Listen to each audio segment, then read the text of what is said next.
వరంగల్లో తన మార్కు రాజకీయం చూపిస్తానంటున్నారు కాంగ్రెస్ ఎంపీ అభ్యర్థి కడియం కావ్య. నిన్నటి సభతో కేడర్లో ఉత్సాహం వచ్చిందన్నారు. స్వయంగా తానే పార్టీలోకి కడియం ఫ్యామిలీని ఆహ్వానించినట్లు సీఎం రేవంత్ రెడ్డి చెప్పడం ఎంతో నైతిక బలాన్ని ఇచ్చిందన్నారు కావ్య. తన ప్రచారానికి కాంగ్రెస్ అగ్రనేతలు వస్తారన్నారు. రాజకీయాలకు కొత్త అయినా ప్రస్తుతం అలవాటైనట్లు తెలిపారు. బీజేపీ బీఆర్ఎస్లపైన తీవ్రస్థాయిలో విరుచుకుపడ్డారామె. కడియం శ్రీహరికి ఇవే చివరి ఎన్నికలంటోన్న కావ్యతో మా input editor Srikanth face to face. Welcome to I news. తెలంగాణలో లోక్సభ ఎన్నికలు రోజు రోజుకు దగ్గరకు వస్తున్నాయి. ఇట్లాంటి నేపథ్యంలో ఐ న్యూస్ తెలంగాణ మొత్తం పర్యటిస్తూ అభ్యర్థులను అడిగి తెలుసుకుంటోంది. ఆయా ప్రాంతాలకు జరగాల్సినటువంటి అభివృద్ధి ఏంటి, గతంలో జరిగింది ఏంటి. ఈసారి ఎన్నికలు చాలా ప్రత్యేకం అని చెప్పాలి. ఎందుకంటే గతంలో బీఆర్ఎస్ పార్టీ జెండా ఎగిరినటువంటి ఈ రాష్ట్రంలో ఈసారి కాంగ్రెస్ పార్టీ అధికారంలోకి వచ్చింది. రెండు జాతీయ పార్టీలు తలపడుతున్నాయి, Bharatiya Janata Party, at the same time Congress party. So ఇట్లా నేపథ్యంలో బీఆర్ఎస్ పార్టీ కూడా అటు మాజీ ముఖ్యమంత్రి కేసీఆర్ బస్ యాత్రతో బయలుదేరారు. ఎంతవరకు ప్రజలు మళ్ళీ ఆ రోజు వీచినటువంటి గాలి ఈసారి కాంగ్రెస్ పార్టీకి సుడిగాలిగా మారబోతోందా, లేదు మోడీ గ్యారంటీ అంటూ ఈసారి ప్రజలు మోడీ వైపు చూడబోతున్నారా? ఇవన్నీ కూడా చర్చలు జరుగుతున్నటువంటి నేపథ్యంలో వరంగల్లో ఒక సంచలనం అనే చెప్పాలి. ఒకే ఒక్క స్థానం బీఆర్ఎస్ పార్టీ నుంచి గెలవడం జరిగింది. ఆ స్థానం కాస్త ఇప్పుడు కాంగ్రెస్ పార్టీలోకి వెళ్ళడం, పూర్తిగా కూడా వరంగల్ కాంగ్రెస్ పార్టీ మయమైపోయింది. సో ఇట్లాంటి నేపథ్యంలో కొంతవరకు ఒక డ్రామాటికల్ సిచ్యువేషన్ నడిచినా కానీ కాంగ్రెస్ పార్టీ నుంచి కడియం శ్రీహరి కూతురు కడియం కావ్య ఈసారి బరిలో ఉన్నారు. బీఆర్ఎస్ పార్టీ నుంచి బీఫామ్ టికెట్ కన్ఫర్మ్ అయినా కానీ ఆ తర్వాత మళ్ళీ కాంగ్రెస్ పార్టీ గూటికి రావడం. ఒకసారి కడియం కావ్య మనతో ఉన్నారు, మాట్లాడదాం. కడియం కావ్య గారు నమస్తే. అంటే చిన్నప్పటి నుంచి మీరు మీ తండ్రి రాజకీయాలను చూస్తూ ఉన్నారు, ఇప్పుడు ప్రత్యక్ష రాజకీయాల్లోకి మొట్టమొదటిసారి ఎంట్రీ ఇచ్చారు. ఎట్లా కనిపిస్తున్న రాజకీయాలు? బాగానే ఉన్నాయండి. అప్పుడంతా చిన్నతనం అంతా కూడా రాజకీయ కుటుంబంలో జరుగుతున్న పరిస్థితులు కానీ పరిణామాలు కానీ అన్నీ చూశాను. అప్పుడు థియరీ చూశాను, ఇప్పుడు ప్రాక్టికల్స్లో నడుపుతున్నాను కాబట్టి అంతా ఓకే. థియరీ చదువుకొని రాసేయచ్చు, బట్ ప్రాక్టికల్ విషయానికి వస్తే మాత్రం కొంచెం టఫ్గా కనిపిస్తూ ఉంటుంది. సో ఆ టఫ్ ఫేస్ చేస్తున్నారా? ఫేస్ చేస్తున్నాను. ఫేస్ చేయాల్సిందంతా కూడా ముందు అయిపోయింది. ఇప్పుడు అంతా ఇక మనం ప్రచారం మీదనే ఫోకస్ చేసాము. నమ్మకంగా ఉన్నారా, నర్వస్గా ఉన్నారా వస్తున్న ఆరోపణలు కానీ మాట్లాడుతున్నటువంటి విధానాలు కానీ? ఒక ప్లస్ పాయింట్ ఏంటంటే నేను ఆరోపణలు అసలు వినను, చూడను, పట్టించుకోను. కాబట్టి నా పని నేను చేసుకుంటూ పోతా. కాబట్టి అదే నా పాజిటివ్. ఇవన్నీ చూసుకుంటూ కూర్చుంటే వాళ్ళకి ఎలాగో ఏం పని లేదు కాబట్టి మన మీద వాళ్ళ ప్రచారం మానుకొని మన మీదనే దృష్టి పెట్టిండ్రు. మనం అలా కాదు, మనం ప్రచారం చేసుకోవాలి, మనం గెలవాలి, మనం చేయాల్సిన అభివృద్ధి మనం చేయాలి, అంతే. నిన్నటి వరకు సీన్ ఒకలాగా ఉంటే నిన్న ముఖ్యమంత్రి రేవంత్ రెడ్డి వచ్చిన తర్వాత కొంతవరకు ఉత్సాహం కనిపిస్తోంది కాంగ్రెస్ పార్టీ క్యాడర్లో. ఎట్లా చూస్తున్నారు?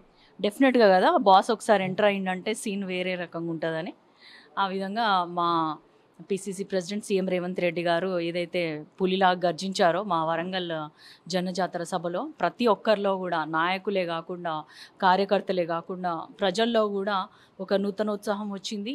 ఆయనే కూడా చాలా ప్రామిసెస్ చేశారు. వరంగల్ని అంతకుముందు ఎట్లయితే 6 ముక్కలుగా విడదీశారో అట్లా కాకుండా ఈసారి ఇంకా బాగా అభివృద్ధి చేద్దాము, చాలా ముందుకు తీసుకెళ్తాను, పెండింగ్ ఇష్యూస్ అన్నిటినీ కూడా క్లియర్ చేద్దాము అని ఒక భరోసా ఇవ్వడం జరిగింది.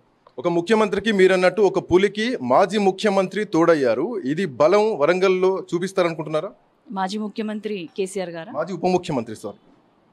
డెఫినెట్గా కదా, అందుకే నిన్న అంతమంది ముందు 1,00,000కి తగ్గకుండా ఉన్న ప్రజలందరి ముందు కూడా ఆయన ఓపెన్గా చెప్పారు, నేనే ఆహ్వానించాను, ఇలాంటి నిజాయితీ గల నాయకుడు మనతోటి ఉంటే నా గౌరవం కూడా పెరుగుతుంది అని అన్నారు. ప్లస్ డాడీ అనుభవాలు ఇవన్నీ కూడా తను పరిగణలోకి తీసుకొని అభివృద్ధి పనులు చేద్దాము అని చెప్పి మనల్ని ఆహ్వానించడం జరిగింది. బట్ వరంగల్ కొంత ఇంట్రెస్టింగ్గా కనిపిస్తుంది. రాష్ట్రం అంతా 16 సెగ్మెంట్లో ఉండే అటువంటి ఇంట్రెస్ట్ వేరు, వరంగల్ విషయానికి వస్తే వేరు. ఇక్కడ ఎలక్షన్స్ని ఎట్లా చూడాలి? హిందూ ముస్లిం మధ్య జరుగుతున్నటువంటి ఎలక్షన్స్ లాగా చూడాలా భారతీయ జనతా పార్టీ చెప్తున్నట్టు, లేదంటే కాంగ్రెస్ పార్టీ వర్సెస్ భారతీయ జనతా పార్టీ లాగా చూడాలా? ఇందులో పాయింట్ వైజ్ చెప్పాలంటే ఏంటంటే బీఆర్ఎస్ క్యాండిడేట్స్ మిగతా ప్లేసెస్లలో కక్కలేక మింగలేక పోటీలో ఉన్నారు. వాళ్ళకి చాలామందికి కూడా పోటీ చేయాలన్న ఇంట్రెస్ట్ లేదు, కానీ వాళ్ళకి ఇంకా తప్పని పరిస్థితులలో పోటీ చేస్తున్నారు కాబట్టి బీఆర్ఎస్ ఇక్కడ కూడా గెలిచే పరిస్థితిలో లేదు. ఒక సింగిల్ నంబర్ అయినా వస్తుందో లేదో అన్న డౌట్ అయితే ఉంది ఖచ్చితంగా. అట్లాగే బీఆర్ఎస్ఏ కాకుండా బీజేపీ కూడా వాళ్ళకి తెలుసు వాళ్ళు కూడా గెలవరు అని చెప్పేసి, తెలంగాణలో వాళ్ళు చేసిన అభివృద్ధి ఏం లేదు అన్న విషయం వాళ్ళకి తెలుసు కాబట్టి వ్యక్తిగత దాడుల మీదకి వచ్చేస్తున్నారు. వాళ్ళు చేసే పరిపాలన కానీ, అంతకుముందు చేసింది కానీ, చేయబోయే విషయాలపైన కూడా వాళ్ళు ఎటువంటి మాటలు చెప్పట్లేదు. ఇక్కడ వరకు వచ్చినటువంటి రాజకీయ ప్రయాణం వేరు, ఇక నుంచి జరగాల్సినటువంటి రాజకీయ ప్రయాణం వేరు. ఇక్కడ వారసురాలుగా మీరు ఎంట్రీ ఇస్తున్నారు. బట్ ఇట్లాంటి నేపథ్యంలో మాజీ ముఖ్యమంత్రి కేసీఆర్ కొన్ని సంచలనమైన కామెంట్స్ చేస్తున్నారు. మీకు ఇవ్వనటువంటి అవకాశాలు ఇప్పటివరకు లేవు. ఎమ్మెల్సీ చేయడం జరిగింది, ఎంపీ చేయడం జరిగింది, ఉప ముఖ్యమంత్రిగా అవకాశం ఇవ్వడం జరిగింది. ఇన్ని ఇచ్చినా కానీ పార్టీని వదిలి వెళ్ళిపోతున్నారు, నమ్మక ద్రోహం చేస్తున్నారు. ఇక రాజకీయంగా వాళ్ళు సమాధి చేసుకున్నారు అంటూ మాజీ ముఖ్యమంత్రి మాట్లాడుతున్నారు. ఇది అరంగేట్రం అనుకోవాలా? ఇది ఇక్కడికి శుభం కార్డ్ అనుకోవాలా? రాజకీయ సమాధి అనేది ఎవరికి జరిగిందో మొన్నటి ఎలక్షన్స్లో అందరూ చూశారు. ఆ విధంగానే వాళ్ళు అట్లాంటి ఫ్రస్ట్రేషన్లో ఉన్నారు కాబట్టి అట్లాంటి మాటలు మాట్లాడుతున్నారు. ఇది అరంగేట్రం మాత్రమే. ఎట్లయినా కడియం శ్రీహరి గారిని వెతుక్కుంటూ అవకాశాలు వచ్చాయి. కడియం శ్రీహరి గారిని ఉప ముఖ్యమంత్రి చేసింది లేదా మంత్రిని చేసింది కేవలం బీఆర్ఎస్ పార్టీయే కాదు. అంతకుముందు కూడా టీడీపీ మనకి 9 ఏళ్ళు ఒక్కరే మంత్రిగా వరంగల్ జిల్లాలో, ఉమ్మడి ఆంధ్రప్రదేశ్లో పెద్ద పెద్ద శాఖలు నిర్వహించిన అనుభవము కడియం శ్రీహరి గారికి ఉంది. కాబట్టి కడియం శ్రీహరి గారిని ఏమంటారు, రాజకీయంగా నిలబెట్టింది బీఆర్ఎస్ఏ కాదు, టీడీపీ నుంచి కూడా మాకు అనేక పదవులు వచ్చాయి. బీఆర్ఎస్ వాళ్ళు కూడా ఆయన టాలెంట్ని చూసి వాళ్ళ పరిస్థితుల ప్రభావం వల్ల వాళ్ళు రాగానే మనకేమి ఉప ముఖ్యమంత్రి పదవి కట్టబెట్టలేదు. వాళ్ళ పరిస్థితులలో అప్పుడున్న రాజయ్య గారిని బర్తరఫ్ చేయడం వల్ల పార్టీకి చెడ్డ పేరు రావద్దు, ప్రభుత్వానికి చెడ్డ పేరు రావద్దు అన్న ఉద్దేశంతో కడియం శ్రీహరి గారిని తీసుకోవడం జరిగింది. మళ్ళీ అట్లా అనుకుంటే 2018లో మళ్ళీ మాకు ఎట్లాంటి అవకాశాలు ఇవ్వలేదు. తర్వాత ఎమ్మెల్సీని చేసి అలా కూర్చోబెట్టారు తప్ప మాకు అప్పుడు కూడా ప్రామిస్ చేశారు ఎంపీగా బిడ్డను నిలబెడతామని చెప్పి. అప్పుడు వాళ్ళు ఎట్లయినా ఎవరిని పెట్టినా గెలుస్తామన్న ఉద్దేశంతో అలా చేశారు. ఈసారి బీఆర్ఎస్ పార్టీకి అంత సీన్ లేదు కాబట్టి కడియం శ్రీహరి వాళ్ళ బిడ్డ అయితే కొంచెం గట్టి పోటీ అన్న ఇవ్వగలము అన్న ధీమాతోటి నాకు ఇవ్వడం జరిగింది తప్ప మా మీద ప్రేమతోటో దయతోటో మాకు టికెట్ ఇవ్వలేదు. బట్ కమింగ్ టు ఒకవైపు ప్రతిపక్షాలు చేస్తున్నటువంటి మాటలు ఒకటి అయితే కనుక స్టేషన్ గన్పూర్ చాలా ప్రత్యేకం. అక్కడి నుంచే మీరు ఈసారి గెలవడం జరిగింది. ఒక టామ్ అండ్ జెర్రీ ఫైట్ నడుస్తూ ఉంటుంది, రాజయ్య వర్సెస్ కడియం శ్రీహరి. ఒకరి మధ్య ఒకరికి మాటల తూటాలు నడుస్తూ ఉంటాయి. ఇప్పుడు రాజయ్య ఇంకొంచెం సౌండ్ పెంచినట్టు కనిపిస్తున్నారు. గతంలో ఆయన సీటు త్యాగం చేసి కడియం శ్రీహరి కోసం పనిచేస్తానని చెప్పారు, కలిసిమెలిసిపోయి ఉన్నారు. ఇప్పుడు మిమ్మల్ని ఓడించడానికి పనిచేయడానికి సిద్ధంగా ఉన్నారు. సో ఇది మీకు కొంత వ్యతిరేక పవనాలు వీస్తున్నాయి అనుకోవచ్చా? అంటే రాజకీయాల్లో ఇంకా రాజయ్య గారు ఉన్నారా?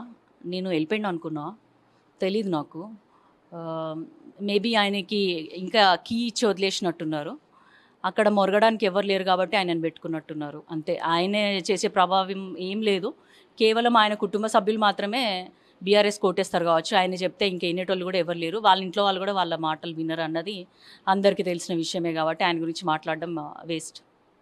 మీరు పార్టీ మారేటప్పుడు జనరల్గా అయితే కార్యకర్తలతో మాట్లాడడం, కార్యకర్తల అభిప్రాయాలు సేకరించడం ఇవన్నీ చేస్తూ ఉంటారు. బట్ కార్యకర్తలతో సంప్రదించకుండా మీరు పార్టీ మారారు, తర్వాత కార్యకర్తలను పిలిపించుకున్నారు అన్నది ప్రధానంగా వినిపించింది. సో ఇప్పటికీ కార్యకర్తలు, పాత నాయకులంతా మీతోనే ఉన్నారా? ఎన్నికల్లో పనిచేస్తున్నారా? అసలు కార్యకర్తలకి చెప్పకుండా మేము పార్టీ మారలేదు. మేము బీఆర్ఎస్ నుంచి పోటీ చేయమన్నది మాత్రమే కార్యకర్తలకు చెప్పకుండా చేసిన విషయము. అది లెటర్ రిలీజ్ చేసినాక 2 డేస్కి మళ్ళీ మన కార్యకర్తలందరినీ పిలుచుకున్నాము. మరి ఏం చేద్దామంటారు? ఎందుకంటే మేము పార్టీ మారుతామని చెప్పకముందే వీళ్ళందరూ మూకుముడిగా మమ్మల్ని మానసికంగా దెబ్బగొట్టాలని, మా మీద లేనిపోని ఆరోపణలు ఏదైతే 9 ఏళ్ళుగా వాళ్ళ కడుపులో దాచుకున్న అక్కసంతా కూడా వెళ్ళగక్కడం జరిగింది.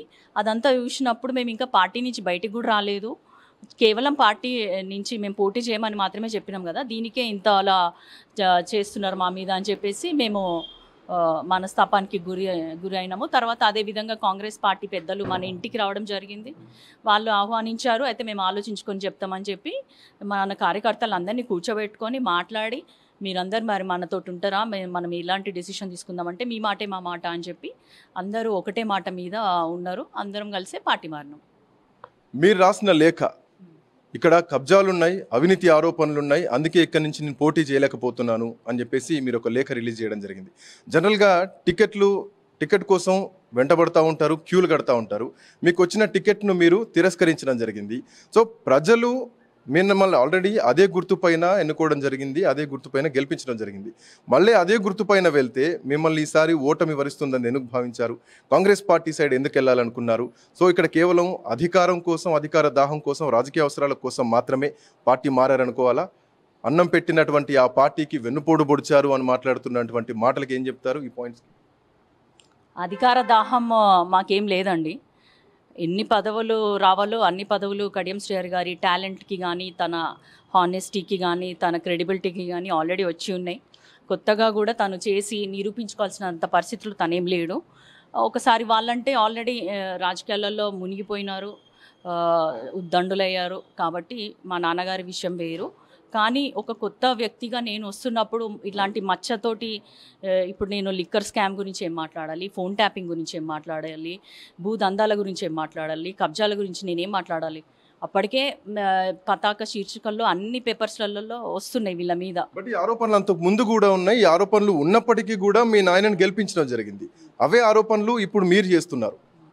మా నాయనని గెలిపించడం జరిగిందంటే మరి మా నాయన ఒక్కడే ఎందుకు గెలిచిండు? మిగతా 6 నియోజకవర్గాల్లో ఎందుకు ఓడిపోయారు?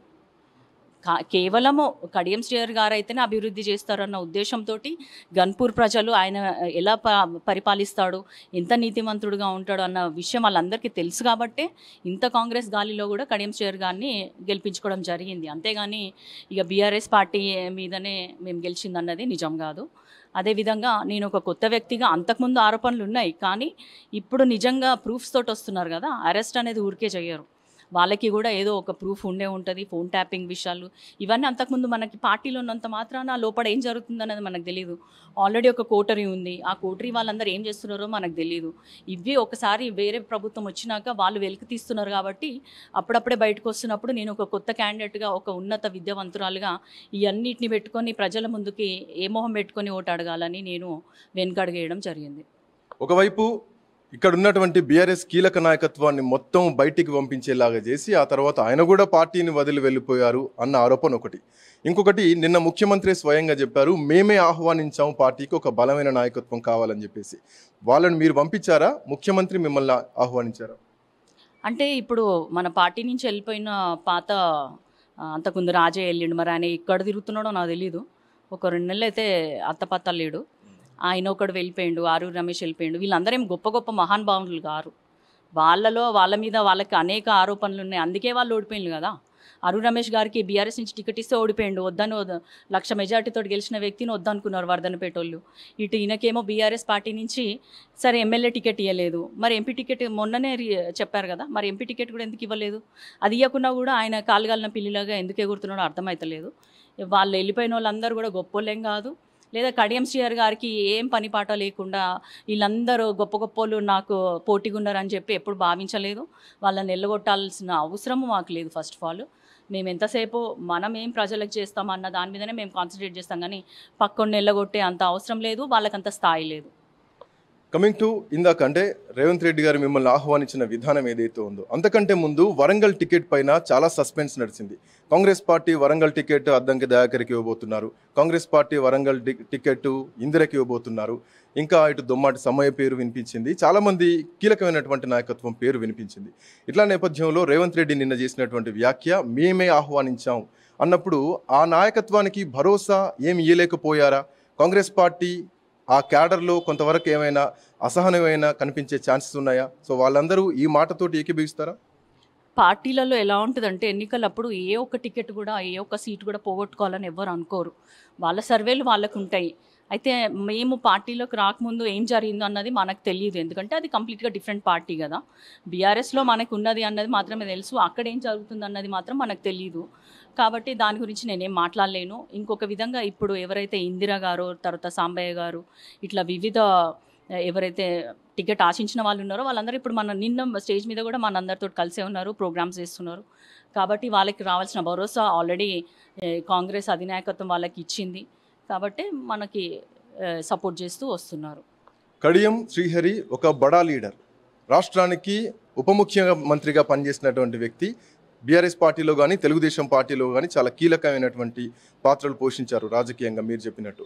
బట్ ఆయన మళ్ళీ వరంగల్ జిల్లాలోకి ఎంటర్ అయితే ఇక్కడి నాయకత్వం మళ్ళీ డిఫెన్స్లో పడిపోతుంది అన్న కొన్ని అనుమానాలు పార్టీ వర్గాల్లో వినిపిస్తున్నాయి. దీని క్లారిటీ ఏమి ఇస్తారు? ఈసారి కడియం శ్రీహరి గారు ఇవే నేను చివరిసారిగా ప్రత్యక్ష రాజకీయాల్లో ఉండేది కాబట్టి నా గన్పూర్ని అంతకుముందు ఏదైతే ప్రజలు నా మీద నమ్మకంతో ఓటేశారో ఆ అభివృద్ధిని చేయాలంటే అధికార పార్టీలో ఉండి చేస్తేనే నేను అది సాధ్యపడుతుంది. నాకు నా కార్యకర్తల్ని కూడా అంతో ఇంతో కాపాడుకోవాలి. గత 10 ఏళ్ళుగా అధికార పక్షంలో ఉన్నా కూడా ప్రతిపక్ష పాత్ర వహించారు. ఈ 5 ఏళ్ళు కూడా ప్రతిపక్షంలోనే ఉన్నట్టు ఉండాల్సి వస్తుంది. సో అది కార్యకర్తల కోసము, తర్వాత నియోజకవర్గ అభివృద్ధి కోసం మాత్రమే ఆయన పార్టీ మారారు. కానీ ఏదో ఇంకా వేరే పదవులు వస్తాయని చెప్పి ఎటు చేసినా మా రాజకీయాలు వరంగల్ చుట్టే ఉంటాయి కాబట్టి మీకు ఎట్లయినా మేము ఇక్కడే ఉంటాము. ఈ 5 ఏళ్ళు ఎమ్మెల్యేగా ఉంటూ నేను ఎంపీగా గెలిచాక మన ప్రాంత అభివృద్ధి మాత్రమే మా ఎజెండా. ఇంకా మిగతా మాకు పదవులు కావాలనో ఇదని ఆశ మాకేం లేదు. మీ మీద వస్తున్నటువంటి ప్రధానమైన ఆరోపణలు కులం, మతం, ఈ 2 ఆరోపణలు ఇప్పుడు రాష్ట్ర వ్యాప్తంగా బీజేపీ నాయకులు మోసుకెళ్తున్నారు. వీటిపైన మీరేం క్లారిటీ ఇస్తారు? రాష్ట్ర వ్యాప్తంగా 17 సీట్స్ ఉన్నప్పుడు కేవలం కడియం కావ్య మీదనే ఎందుకు టార్గెట్ చేస్తుంది రాష్ట్ర నాయకత్వం కూడా బీజేపీ వాళ్ళు? అంటే ఇక్కడ కాంగ్రెస్ నుంచి కడియం కావ్య చాలా బలమైన అభ్యర్థి అన్నది వాళ్ళకి తెలుసు. వాళ్ళు ఎట్లయినా ఖచ్చితంగా ఓడిపోతారన్న విషయం కూడా వాళ్ళకి తెలుసు కాబట్టి ఏదో ఒకటి రాయేద్దాము. సరే, ఇన్ని రోజులు మీరు చూస్తున్నారు జర్నలిస్ట్గా, ఇన్ని రోజులుగా బీజేపీ ఏ ఒక్క మాట అయినా చెప్పిందా మా పార్టీ విధి విధానాలు ఇది, లేకపోతే మేము గెలిస్తే ఇది చేయబోతున్నామని? ఎంతసేపు వ్యక్తిగత దాడి మీద తప్ప పార్టీ అభివృద్ధి ఏంది, ప్రజల కోసం ఏం చేస్తామన్నది మాత్రం ఎక్కడ వాళ్ళు మాట్లాడట్లేదు. దాన్ని బట్టే వాళ్ళు ఓడిపోతున్నారన్న భయంలో వాళ్ళు పిచ్చి పిచ్చి మాటలు మాట్లాడుతున్నారని నేను చెప్పదలుచుకున్నాను. ప్రధానమైన పోటీ వరంగల్లో మీకెవరు? నాకు నేనే పోటీ అండి. నాకు మన బీఆర్ఎస్ పార్టీకి అంతకుముందు ఇక్కడ ఎంపీ అభ్యర్థిగా గెలిచిన పర్సనల్ దయాకర్కి ఎంత మెజార్టీ వచ్చిందో ఇంచుమించు అంతే మెజార్టీ నాకు రావాలని నేను కోరుకుంటున్నాను. అంతే, నాకు ప్రత్యర్థులుగా నేను ఎవరిని భావించట్లేదు. సో ఫైనల్గా వరంగల్ జిల్లా ప్రజలకు ఏం చెప్తారు? ఒక 40 ఏళ్ళ తర్వాత ఒక మహిళగా, ఒక డాక్టర్గా, ఒక దళితురాలుగా నాకు అవకాశం వచ్చింది కాబట్టి ప్రజలందరికీ కూడా నేను కడియం ఫౌండేషన్ ద్వారా గత 7 ఏళ్ళుగా మహిళల కోసమే పనిచేసినాను. వాళ్ళ సమస్యలు తెలుసు, మహిళగా వాళ్ళ సమస్యలు తెలుసు, వాళ్ళ అభివృద్ధి సంక్షేమమే నా ఫస్ట్ ప్రయారిటీ. కాబట్టి ఈ వరంగల్ పార్లమెంట్లో అధికంగా ఉన్న మహిళా ఓటర్లకి నేను ఒకటే విజ్ఞప్తి చేస్తున్నా, మహిళగా మీ ఆడబిడ్డగా నన్ను ఫస్ట్ ఆశీర్వదించండి, నేను మీకోసం ఎప్పటికీ ఉంటాను.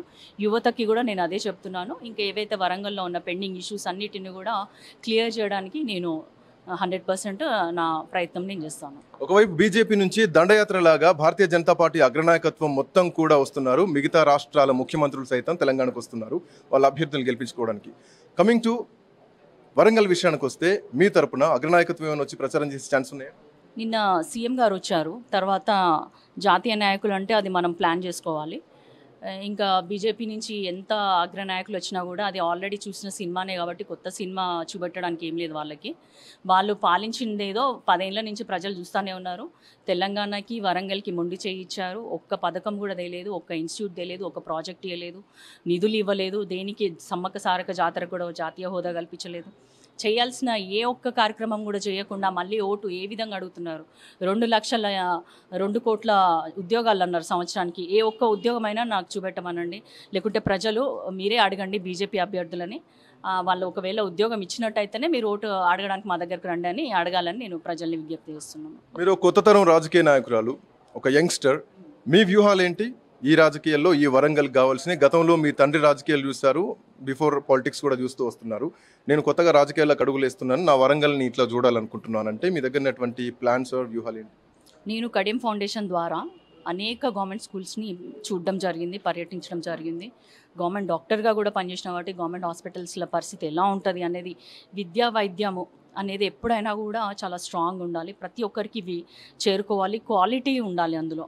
సో ఆ విధంగా ఫస్ట్ ప్రయారిటీలు విద్యా, వైద్యము, మహిళా ఆరోగ్యం, ఈ 3 అయితే నా ఫస్ట్ ప్రయారిటీ. కాబట్టి ఒక మహిళగా వస్తున్నాను, ప్లస్ యువత, చిన్న వయసులో ఉన్నాను కాబట్టి ఎట్లయినా మనకి ఇన్నోవేటివ్ థాట్స్ ఉంటాయి, చెయ్యాలన్న కసి ఉంటుంది. కాబట్టి ఏమంటారు, అవిశ్రాంతంగా కూడా మనము ఈ సమస్యలపైన పోరాడడం, పెండింగ్ ఇష్యూస్ని ఎట్లయినా తీర్చే దిశగా ప్రయత్నించడం. కడియం శ్రీహరి గారు ఎలా ఉంటారంటే, మనం మార్నింగ్ లేస్తే ప్రజలకి ఏమాత్రం చేయగలుగుతాము అన్న ఆలోచనలో ఉన్న వ్యక్తి పెంపకం నుండి వస్తున్నా కాబట్టి నేను కూడా నా మార్కు అభివృద్ధి చేసి చూపెట్టడానికే రాజకీయాలకు వస్తున్నా, కానీ ఇంకొక వేరే ఉద్దేశంతో కాదని నేను ప్రజలకు తెలియజేసుకుంటున్నాను. సో ఈ ఆరోపణల్లోంచి అద్భుతాలు సృష్టించబోతున్నా ఉంటున్నారు. డెఫినెట్గా నేను గెలవబోతున్నాను, నేను అనుకున్నది కూడా సాధిస్తాను. Right, all the best Kadiyam Kavya గారు. సో మొత్తానికి వరంగల్లో ఉన్నటువంటి పోటీ భారతీయ జనతా పార్టీ కాదు, బీఆర్ఎస్ పార్టీ కాదు, మాకు మేమే పోటీ. మేము గతంలో చేసినటువంటి అభివృద్ధి పోటీ, వస్తున్న ఆరోపణల్లోంచి అద్భుతాలు సృష్టించి ఈసారి ఖచ్చితంగా వరంగల్ పార్లమెంట్లో కాంగ్రెస్ పార్టీ